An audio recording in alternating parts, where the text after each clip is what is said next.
Christmas ईसाइयों का एक प्रमुख त्योहार है। यह त्योहार हर साल 25 दिसंबर को बड़ी ही धूमधाम के साथ मनाया जाता है।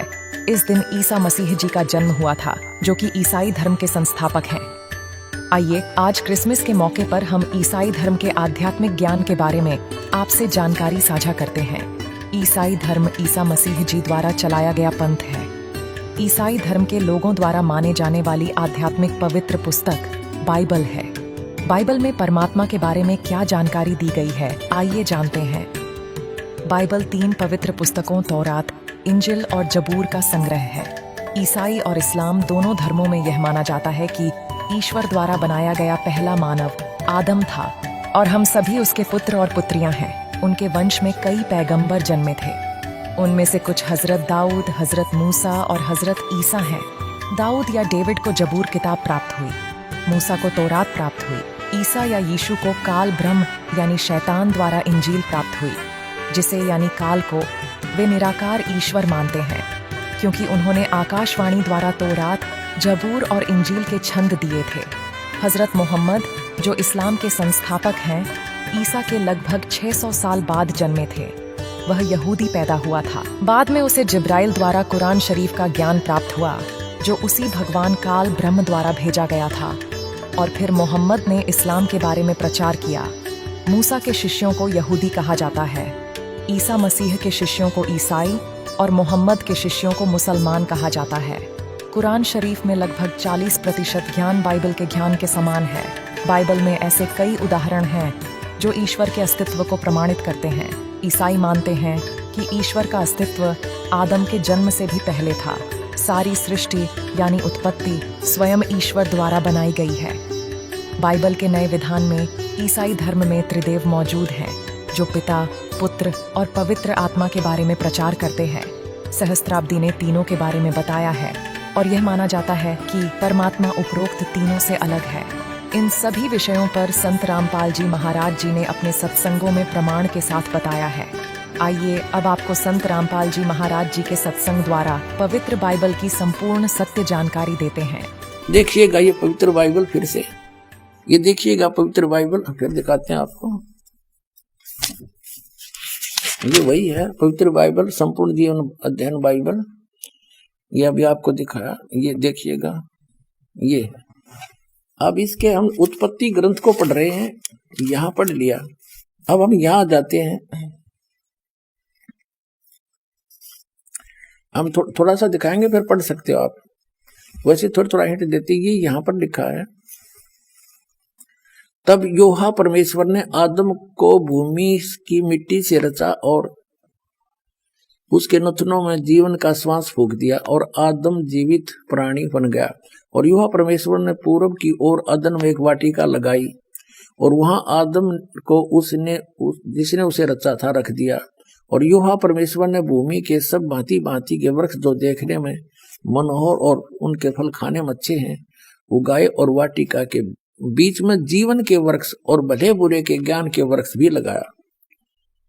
अब देखो, यहोवा परमेश्वर ने आदम को लेकर अदन की वाटिका में रख दिया और वह उसमें काम करे और उसकी रक्षा करे।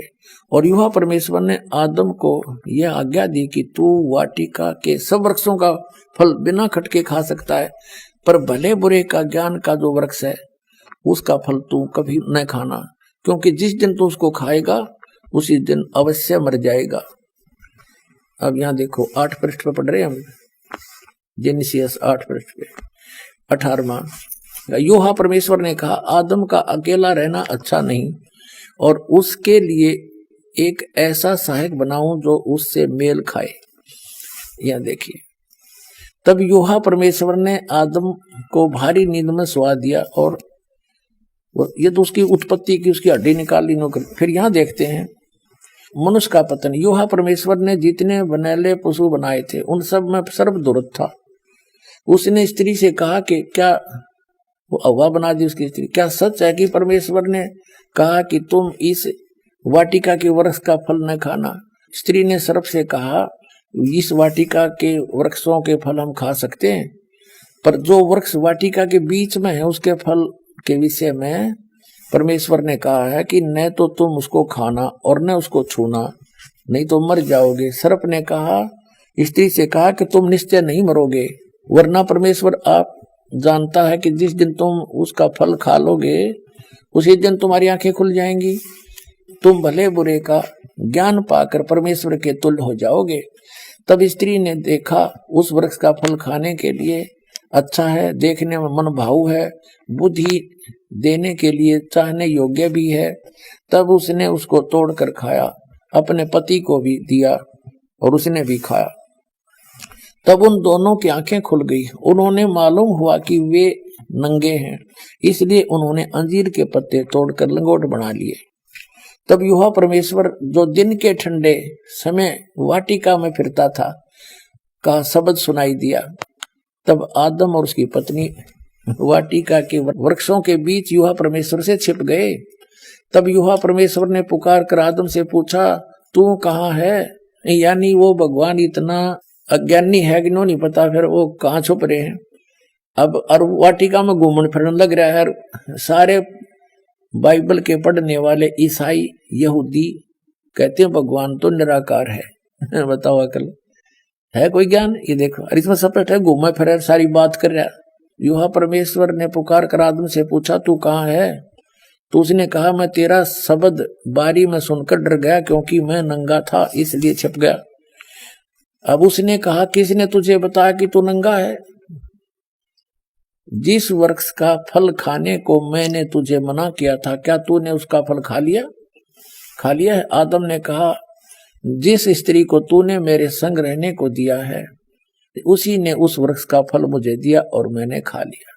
तब यूहा परमेश्वर ने स्त्री से कहा कि तूने यह क्या किया?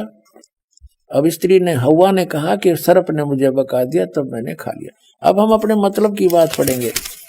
दास ये सिद्ध करना चाहता है कि परमात्मा निराकार नहीं है, वो मनुष्य जैसा है और एक नहीं, अपने अपने सतर के ये प्रभु, जैसे दास ने परिभाषा प्रभु की बताई कि जैसे तहसीलदार अपने सतर का साहब, गॉड खुदा मालिक, और एसडीएम अपने सतर का, डिप्टी कमिश्नर अपने सतर का, कमिश्नर अपने सतर का, राज्य का मंत्री अपने सतर का साहब है, मुख्यमंत्री भी अपने सतर का खुदा है, साहब है, उसका मालिक है, प्रभु है, स्वामी है।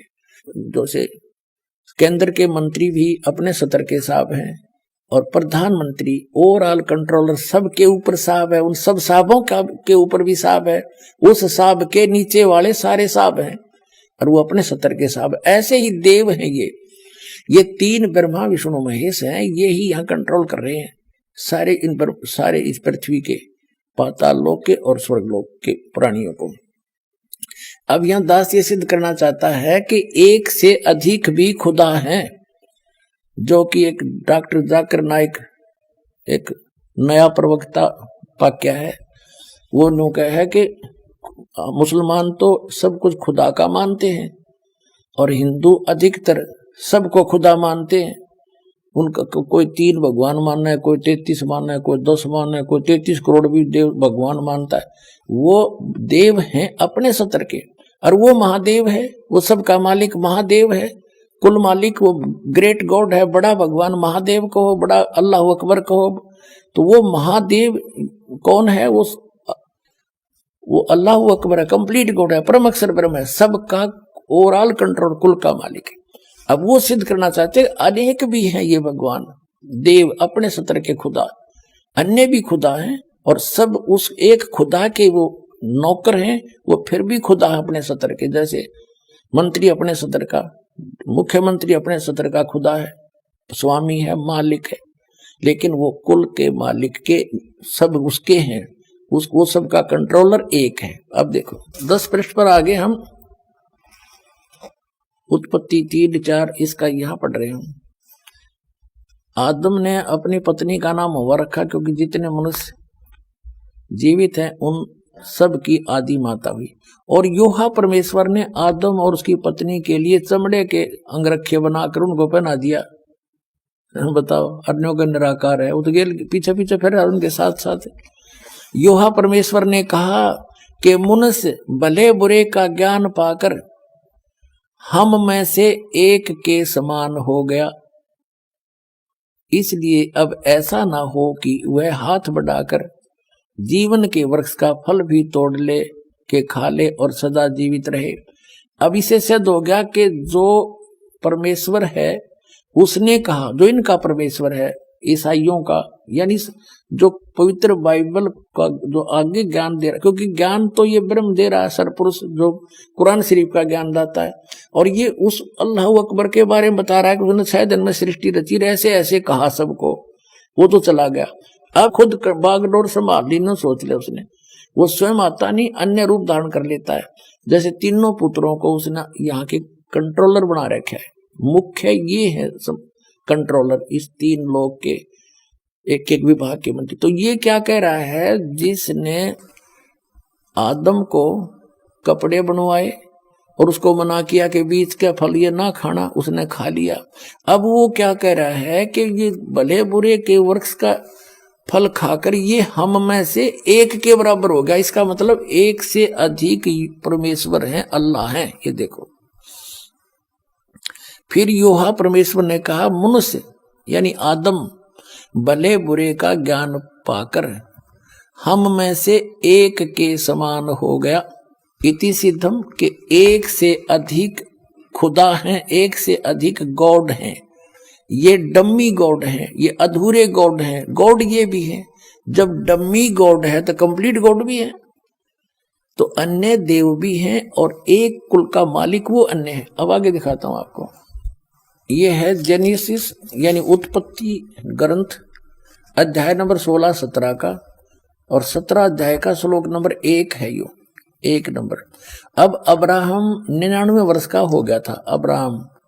तब योहा ने उसको दर्शन देकर कहा, मैं सर्वशक्तिमान ईश्वर हूं, तू मेरी उपस्थिति में चल और सिद्ध होता जा। हो गया, यानी निराकार की तरह जब सामने आकर दर्शन दिए।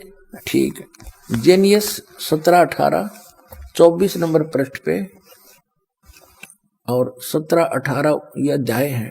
तो 18वें अध्याय में अब्राहम मामरे के बांध वृक्षों के बीच कड़ी धूप के समय तंबू के द्वार पर बैठा हुआ था। तब योहा ने उसे दर्शन दिया।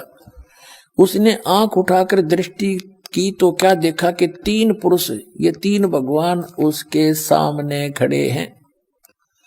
और जब उसने देखा तब वह उनसे भेंट करने के लिए तंबू के द्वार से दौड़ा और भूमि पर गिरकर दंडवत की और कहने लगा, हे प्रभु, यदि मुझ पर तेरी अनुग्रह की दृष्टि है तो मैं विनती करता हूं कि अपने दास के पास से चले ना जाना। मैं थोड़ा सा जल लाता हूं और आप अपने पांव धोकर इस वृक्ष के नीचे विश्राम करो। फिर मैं एक टुकड़ा रोटी ले आऊं और उससे आप अपने अपने जीव को तृप्त करें, तब उसके पश्चात आगे बढ़ें, क्योंकि आप अपने दास के पास इसीलिए पधारे हैं। उन्होंने कहा, जैसा तू कहता है वैसा कर। अब क्या सिद्ध हो गया? 3 तो हो गए सिद्ध। ये वही 3 हैं, ब्रह्मा विष्णु महेश हैं। रूप बदल कर ये किसी भी रूप में चले जाते हैं, मनुष्य जैसे सदृश रूप भी धारण कर लेते हैं। ये चतुर्भुज तक बना सकते हैं, इससे आगे इनके हाथ नहीं बन सकते। तो इसी प्रकार ये अब क्या सिद्ध हुआ कि एक कुल का मालिक है और ये अन्य अपने अपने सत्र के और भी देव हैं, जो बाइबल भी प्रमाणित करता है। और जो ये कहता है कि हिंदू अन्य देवता है नहीं, वो गलत मानते हैं, वो इनकम्प्लीट नॉलेज रखता है। वो कहते हैं little knowledge is the dangerous thing. नीम हकीम खतरा जान, वो नीम हकीम है जो इनकम्प्लीट स्पिरिचुअल नॉलेज रखते हैं।